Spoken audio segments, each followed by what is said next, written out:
sentez-vous entendu? Vous sentez-vous accueilli? Accueilli dans ce que vous êtes? Vous sentez-vous écouté par votre ami narcissique ou votre partenaire? Ou bien ça peut être aussi dans le domaine familial, professionnel. Alors, on va plus particulièrement évoquer le domaine amical ou amoureux, mais je vous dis, ça peut être dans un autre domaine. Vous sentez-vous écouté, donc, ou avez-vous l'impression d'un dialogue de sourds? Donc, il peut y avoir des conversations à propos loisirs, à propos passion, à propos d'un travail que vous avez fait tous les deux, chacun de votre côté ou à deux, mais il peut y avoir des conversations intéressantes qui vous plaisent et dans ces conversations, vous y trouvez de la joie même, hein, de partage avec lui ou avec elle.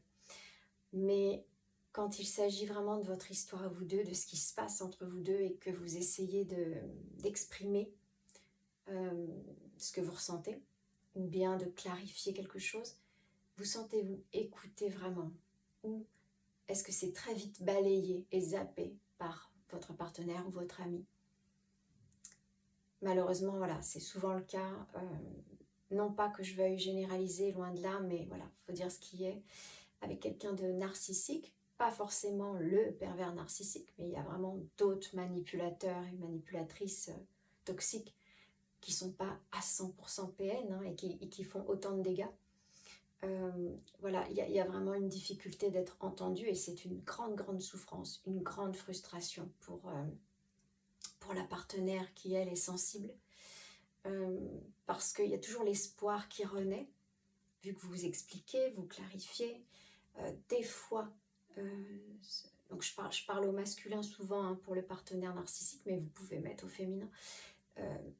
Des fois, il y a une petite percée, enfin on pourrait croire qu'il y a une petite percée de prise de conscience, parce que par moment, il peut lui arriver de dire oui, désolé, oui, je vois, ou autre chose. Mais des fois, on pourrait croire que, et du coup, comme vous l'aimez, comme vous lui trouvez beaucoup de qualité, comme vous le trouvez hyper charmant ou hyper charmante, vous vous remettez à espérer, mais au fond de vous, vous le savez puisque ça fait longtemps que vous souffrez et que vous vous prenez des claques psychologiques par cette personne, voire des trahisons, voire des choses encore plus dangereuses. Vous le savez au fond que c'est la répétition des cycles, mais quelque part vous l'aimez tellement. Et puis il n'y a pas que cet amour que vous ressentez, il y a une emprise. Donc vous vous remettez à espérer. Donc vous espérez toujours qu'un jour il va finir par vous écouter. Et des fois, on pourrait croire que, parce que son visage est très touchant par moment, parce que voilà, par moment il semble hyper sensible, je dis hyper plus loin sensible, enfin, il semble très sensible par moment. Et puis malheureusement ça recommence, il vous remanque de respect, enfin il vous manque de respect à nouveau, il vous ment, il vous trahit, il vous fait mal, il vous humilie ou autre chose, hein. Mais c'est surtout sa façon de retourner contre vous les choses sans arrêt, c'est-à-dire que quand vous expliquez, déjà d'une, il ne vous écoute pas vraiment, et surtout il fait en sorte de se faire passer pour le gentil triste, inquiet pour vous, ou le gentil triste pour lui-même surtout, d'avoir écouté ce que vous venez de lui dire, parce que pour lui c'est pris comme un reproche pas juste, enfin on n'en finit pas quoi. Donc voilà, donc c'est à propos écoute, cette vidéo c'est surtout à propos écoute, parce qu'on se rend compte, voilà, enfin, vous le savez, le narcissique ne vous écoute pas vraiment. Déjà d'une, il aime être au centre du monde, même s'il ne le dit pas, il ne le dit pas ouvertement, mais il a besoin d'être au centre de l'attention, de rayonner. Donc tout le monde adore rayonner, tout le monde adore le succès, mais lui, c'est ça ne le gêne pas de vous écraser ou de vous faire mal. Ce qui compte en priorité, lui, c'est de briller au sens, oui, être au centre de l'attention, et puis il sert ses intérêts en priorité. Mais il vous fait croire que vous êtes sa priorité, hein. C'est tout le paradoxe, c'est tout le sac de nœuds quotidien. Donc après, il y a évidemment, alors moi, il y a quelque chose, je crois que c'est ça et le déni, c'est le point personnellement qui qui me touche le plus, enfin, et qui peut-être vous aussi vont me le dire en commentaire, mais c'est l'absence d'empathie, évidemment.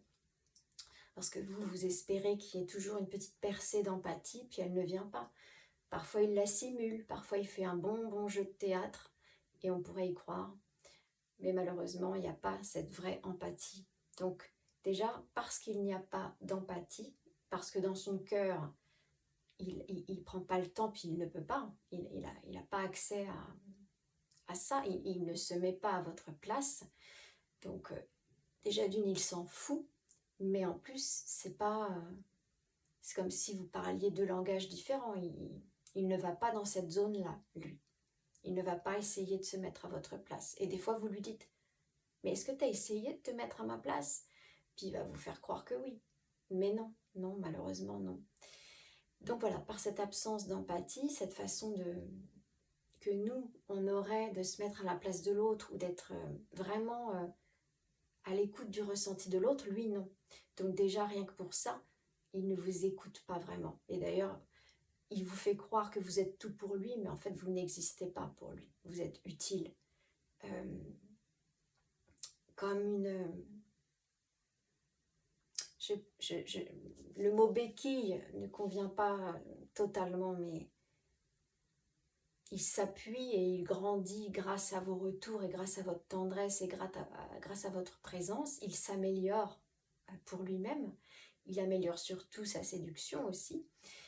Et on pourrait croire qu'il s'épanouit parce qu'il va de mieux en mieux. Vous allez de moins en moins bien parce qu'il vous fait vraiment très mal. Mais voilà, bon, il n'y a pas l'empathie envers vous déjà. Donc pour vous écouter, voilà, c'est pas... donc déjà en plus il est égocentrique, tout est centré sur lui, même s'il dit le contraire. Tout est centré sur lui, il ne pense qu'à lui, il agit en fonction de lui. Presque il vous impose des choses aussi des fois, il vous impose sans vous demander votre avis.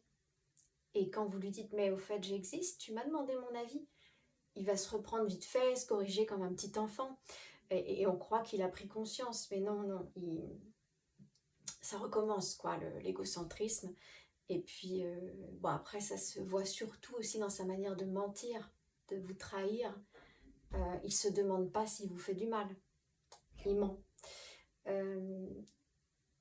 Voilà, donc ce que vous ressentez ou ce qu'on ressent, enfin tous ceux qui ont malheureusement souffert énormément dans des relations comme ça, voire même pas qu'une, hein, mais à répétition dans des relations avec des manipulateurs, des narcissiques ou des pervers narcissiques, bah, c'est un sentiment d'étouffement parce que il y a l'expression qui a besoin de sortir. Donc oui, on peut écrire sur un carnet, peut-être que vous le faites, et ça, c'est salvateur quelque part, parce que ça empêche de devenir fou ou folle, mais l'expression, elle est là.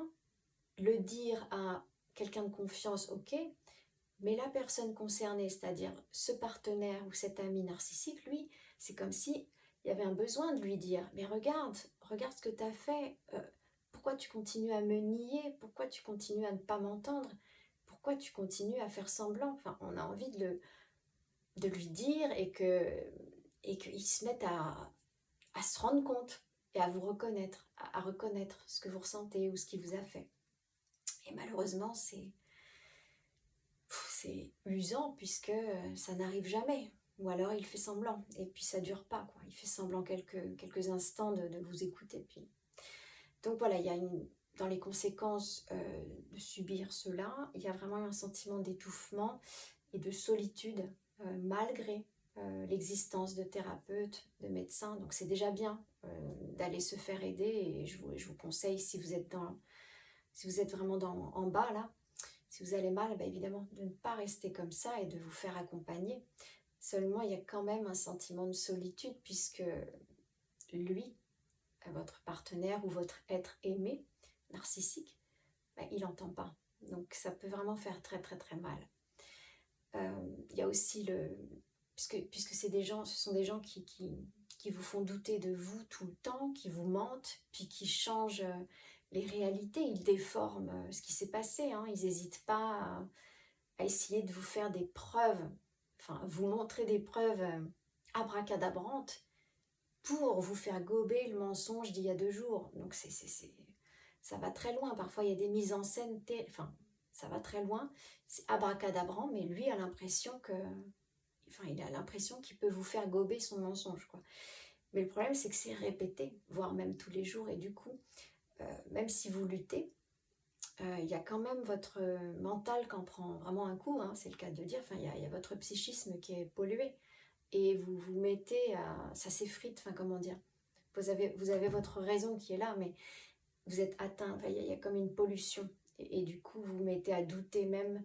Vous vous mettez à douter de votre force. Vous vous mettez à douter de ce qui se passe. Enfin, vous le savez, vous avez pris note, vous le savez. Mais à force qu'il insiste, qu'il répète sans arrêt sa version des choses et ses mensonges, et mais oui, mais c'est toi, t'as eu une hallucination, ouais, mais c'est toi qui as un souci, enfin, ouais, mais c'est toi le problème, enfin, voilà. Du coup, vous luttez contre son discours toxique, mais vous mettez malgré tout à douter un peu, puisqu'en plus, vous êtes sous emprise, et en plus, vous l'aimez encore. Donc voilà, il y a non seulement la relation, elle est détériorée, mais de toute façon, c'était déjà une illusion dès le départ, malheureusement, mais ça peut aussi détériorer vos relations sociales, parce que vous allez mal, vous êtes fatigué, vous tenez le coup, vous faites comme si, enfin je veux dire, vous boostez pour avoir de l'énergie, etc. Vous savez qu'il ne faut pas vous isoler totalement, mais quelque part, vous n'avez pas trop l'élan d'aller dire oui à telle invitation, dire oui à telle balade. Il y a un tel chagrin de ce qui se passe dans la relation avec le narcissique que c'est dur pour vous d'avoir l'élan. Parfois, vous l'avez, mais il y a quand même une déprime, un chagrin, qu'on va dire. Donc, il peut y avoir eu un bruit, hein, je ne sais pas si vous l'avez entendu, mais c'est le voisinage. Voilà, donc ça peut détériorer aussi vos relations amicales, relations professionnelles, relations sociales, puisque votre état, ça joue aussi ensuite. Donc, voilà, donc si vous êtes encore en relation avec lui, bah, évidemment, c'est tenter de poser des limites. Mais bon, voilà, donc déjà ne pas dire oui tout le temps, même quand vous avez besoin d'un temps pour vous, bah, donc c'est d'oser dire, bah là, non, je ne suis pas disponible, et de vous réserver des temps pour vous, de loisirs ou de sport ou autre, hein, ou alors avec une amie, ou alors des projets. Facile à dire, je sais. Déjà, donc, de vous réserver des temps pour vous, évidemment, comme je l'ai dit tout à l'heure, si vous êtes vraiment très en bas, ou même si vous souffrez tout simplement, bah, d'aller en parler à quelqu'un de confiance ou à un professionnel, que ce soit un coach, un thérapeute ou un médecin. Et évidemment, si vous en avez la force, alors ça peut être fait tout à coup, d'un seul coup, si vous en avez la force, le punch, de vous en éloigner de cette personne narcissique, ou bien ça peut être composé de vous éloigner tout doucement, c'est-à-dire de ne pas rompre totalement, de garder un lien écrit ou de vous voir de temps en temps. Mais alors, ça dépend, hein, là, ça dépend si c'est familial, social, professionnel, amoureux, voilà. Ça peut être comme ça, de vous éloigner en vous protégeant un peu sans couper complètement le lien. Par contre, si c'est une relation amoureuse, rester dans l'entre-deux, c'est très très dur parce qu'il y a toujours souffrance, puisque même si vous ne voyez que de temps en temps, bah, il y a son charme, vous avez encore des sentiments, donc vous allez sentir qu'il est avec peut-être d'autres partenaires. Enfin, c'était déjà le cas avant quand il vous trompait, mais même en restant amis, vous risquez de souffrir, on va dire. Voilà, c'est vous qui savez comment doser. Soit c'est coupé tout à coup, soit vous composez avec une espèce de... Vous tournez ça en amitié, vous vous voyez de temps en temps, ou vous vous parlez un petit peu de manière conviviale de temps en temps. À voir. À voir selon aussi le degré de violence de la part de cette personne. Quand les personnes comme ça sont trop violentes, voilà, il vaut mieux s'éloigner vraiment.